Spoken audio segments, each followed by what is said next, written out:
The unpriced listing. Now, why would you do that? Now, there's some psychology behind the unpriced listing, but the question is, really, why would you do that? Now, Bob Steele has a book out that's 1 to 300 strategies on how to buy and sell real estate. And he's got another book that says 300 ways to buy and sell real estate. And there's just a lot of ways, and you'll find a formula in there that will probably suit the situation that you're in. And one of those formulas that's in the book is unpriced, and it kind of gives some psychology behind that unpriced listing. And for those that are not used to that, it's quite unnerving. Priced or unpriced? Now you can see that fella has his arms crossed, and he's got a building that he thinks is worth $1 million, and he has a $400,000 loan on it. And here's the psychology of the priced building. Most of the time, and I've found that once you put it in writing, once you put it on MLS, once you advertise it, once you set that price, then what you're really saying is, I set the price, I must be right, I did the comps, I know what I'm talking about, and we are going to get this price. So price then becomes a barrier. No matter how you look at it, when you set that price, and you may be soft on that price or hard on that price, but that price becomes a hurdle that you have to get over. It may be easy to get over and it may not. But however you look at it, once you set the price, we know that it's hard to get over. Because what most people think is, I don't want to insult the guy. I don't want to make a lowball offer. I don't want him to get mad. But when you have an unpriced listing, what does that do to you? You still don't want to make a lowball offer, and you have an idea. So the psychology is you'll probably offer more what you would have offered if you had to climb over that barrier wall. So unpriced really comes back down to counseling the seller or counseling the buyer, either one.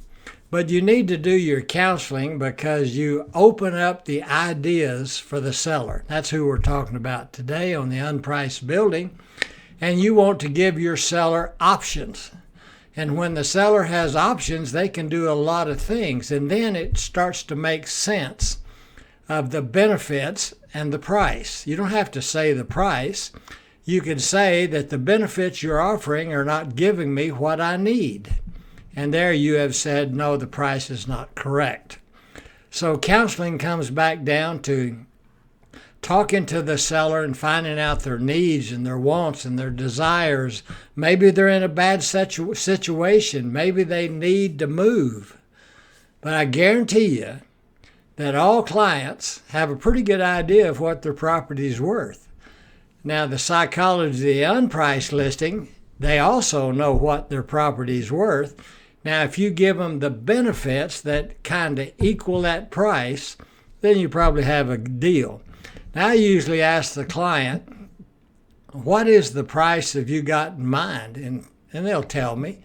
And then I will say, well, how did you arrive at that price? And we'll kind of talk about it and see what they did to get to that price. And then I probably have already done my due diligence, because before I go talk to a client, I look it up and I find the comps and I see what I think the property is probably worth. Now, it all comes down to counseling. If you got a building that's worth $1 million and you got a $400,000 loan on it, and you told the seller, I've got a piece of land over here that I'll give you that piece of land and I will pay off your debt, you have just told the seller that you'll give them $1 million for their building. So it's just a little bit different way of thinking. But when you counsel the client, when you give them options, when you answer all the questions, then you become counseled also.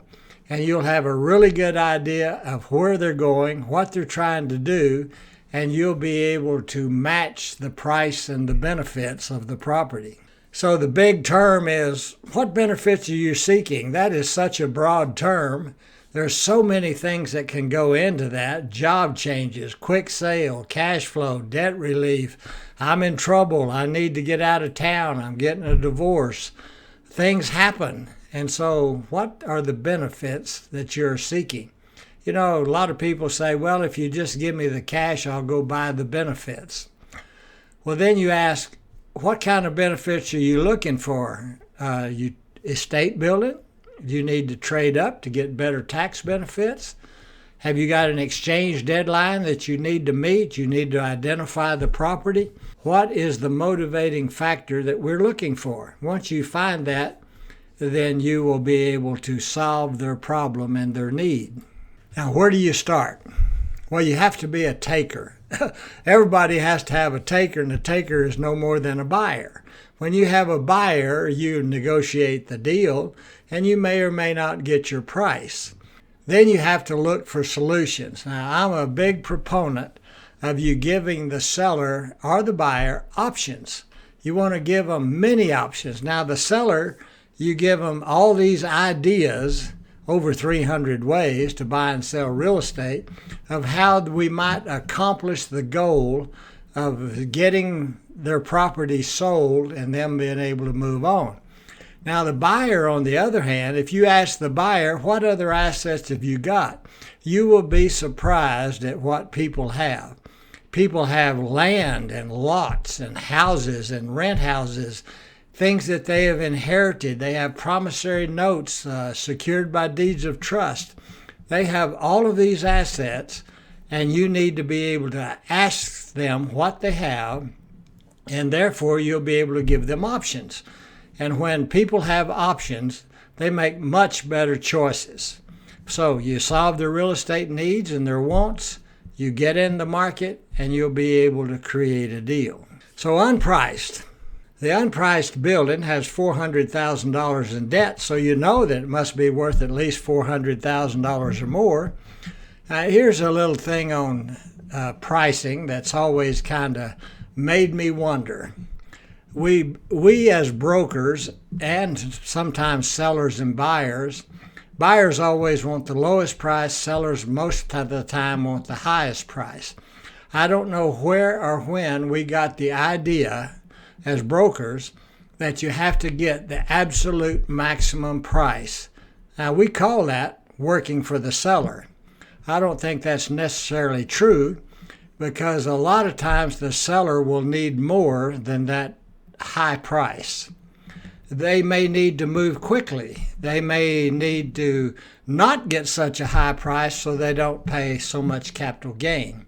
So there would be many reasons for you to temper that getting the highest price attitude and dwell more on counseling and what the client actually needs. When you go for the absolute maximum price, most brokers think that they have done a good job for the seller because they got top price. And so I don't think that's necessarily true. I think that the unpriced listing has a lot of merits, and it's all about counseling and benefit. What are the benefits that are being offered? Now, I've got a building with $400,000 debt. If you offer me $200,000 cash and offer to pay off my debt, I probably wouldn't take it. Or maybe if I could get a quick sale and get it, and the sale would be able to move through quickly, I might take less benefits, which would be less price.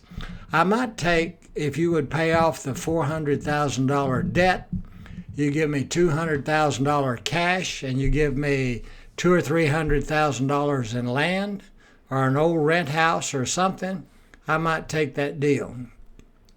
And so it's mostly about the benefits. It does not have to be price, the top price. Use cash and land and notes or personal property. Maybe you have a nice truck or a boat or something like that. But you can use any asset that you have, and there's many ways to structure the deal and put it together. So most likely, you have a target price in mind and you have a set of benefits. Those benefits could be cash. You might be one of those people that says, give me the cash and I'll go buy the benefits. and that's all right also. But if the broker has counseled the client, then you have opened up their minds and they are able to see a lot more options with a lot more benefits. And all you need to do is solve their needs and put that price in the market, and you will find a taker. That is the unpriced listing. It's got a psychological component to it, and it's not used very often, but it does have a lot of merit. So maybe you'll try that at the next meeting. So thanks for watching the Unpriced Listing.